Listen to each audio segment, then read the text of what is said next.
Hello everyone, welcome to this class on electric potential. So in the last class we were discussing all the ideas of a dipole. In this one we will be studying about the potential energy. So let us first start with a simple system of two charges. So suppose there is a charge Q1 at a point A and there is a charge Q2 at a point B. Okay, now initially when there was no charges, what is the work done in order to bring the charge A from the point P to the point A?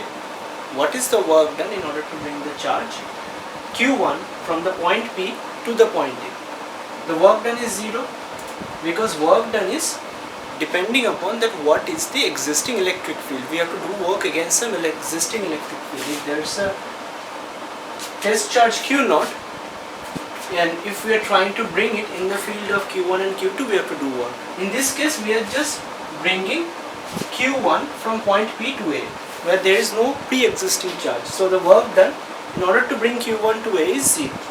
But the work done to bring Q2 to the point B, that is not going to be 0. That is going to depend upon that what is the force which this charge Q1 is going to feel. So basically this work, we know that work done is Q times V. So this work done is going to be Q2 times the potential difference between the points B and A. So the work done in order to bring that charge is going to be QB times VB minus VA. Alright, I made a mistake there. This is going to be infinity because we are bringing in this charge from infinity to the point B. Now V at infinity is always 0. So this is basically Q2 times VB. The work done WB is basically Q2 times VB. And what is going to be the potential at the point B? The potential at the point B is 1 by 4 pi epsilon naught Q1, and if we call this distance to be R, then Q1 by R. So basically this becomes 1 by 4 pi epsilon naught Q1 Q2 by R. Therefore, the total work done WA plus WB, that will be stored as potential energy in this two charge system Q1 Q2, and that will be 1 divided by 4 pi epsilon naught Q1 Q2 by R. So the work done in this case is equal to WA plus WB, which is equal to U, and that U is the total potential energy which is going to be stored in this two charge system.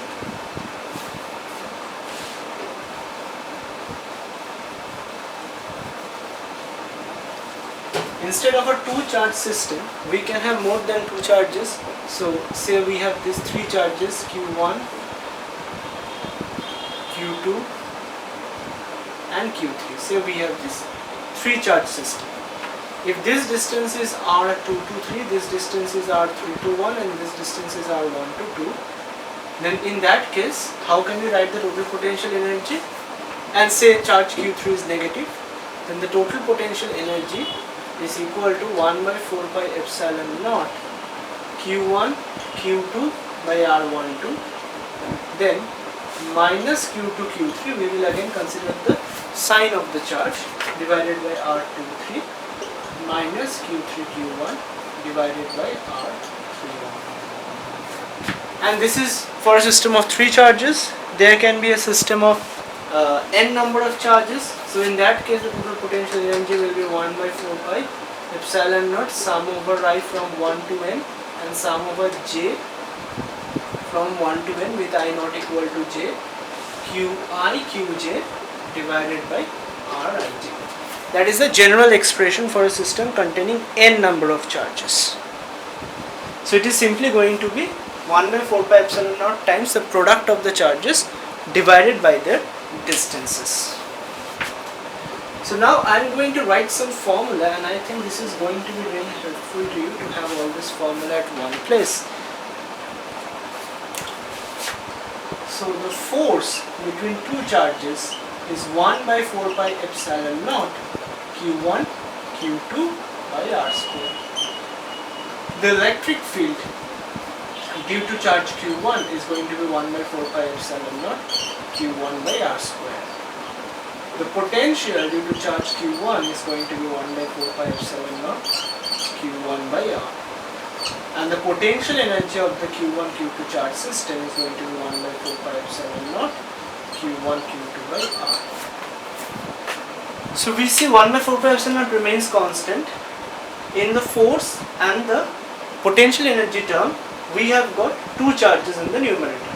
And in the electric field and potential, we only have the source charge in the numerator. So this goes on to say that electric field and potential entirely depends upon who is the charge, due to which we have a field or due to which we have a potential. But when it comes to force and potential energy, we also need the test charge on which the field is acting or on which the potential is acting. And if we look at the distances, the field and the force, they are inverse square dependence, whereas the potential and the potential energy have got the single dependence, 1 by R dependence. So which means the force and the electric field will die off more rapidly with distance as compared to V and U. And there's a reason that V and E are related like this, because we already discussed this, that electric field was minus dV dx. So if we write R in place of x, this becomes minus dV dr.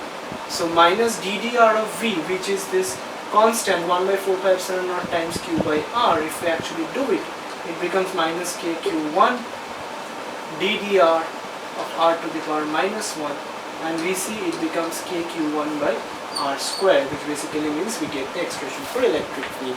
Since the electric field is a negative gradient of the potential, as a result of that we can also say this with confidence that the electric field will have a dependence of R square and the potential will have a dependence simply with R.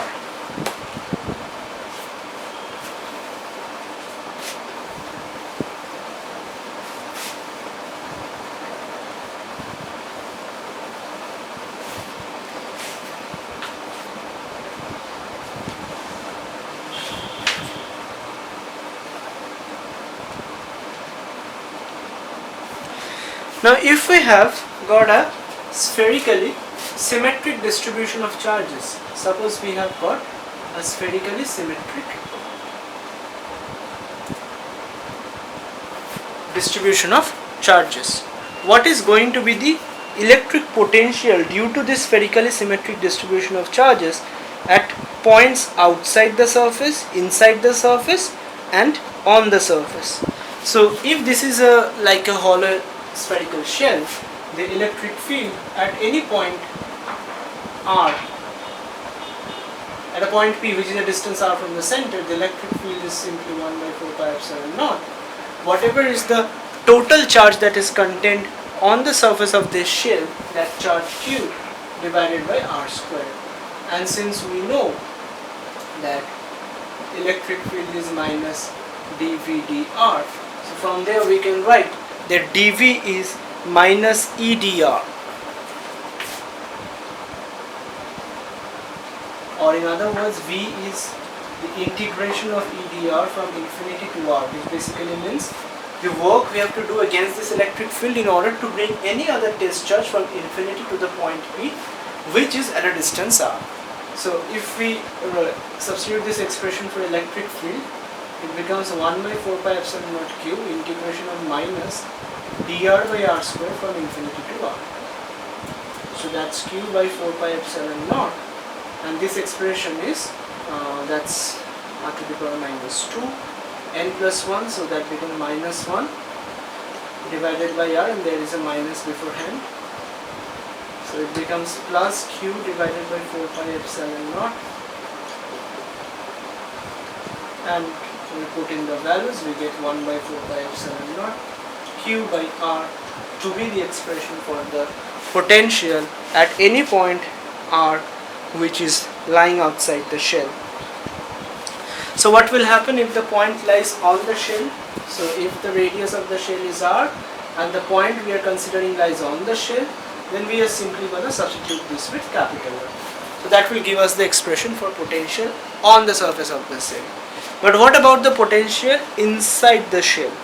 Remember, we had studied this when we studied the case of the electric shell, the spherical shell, that the electric field inside the spherical shell is 0.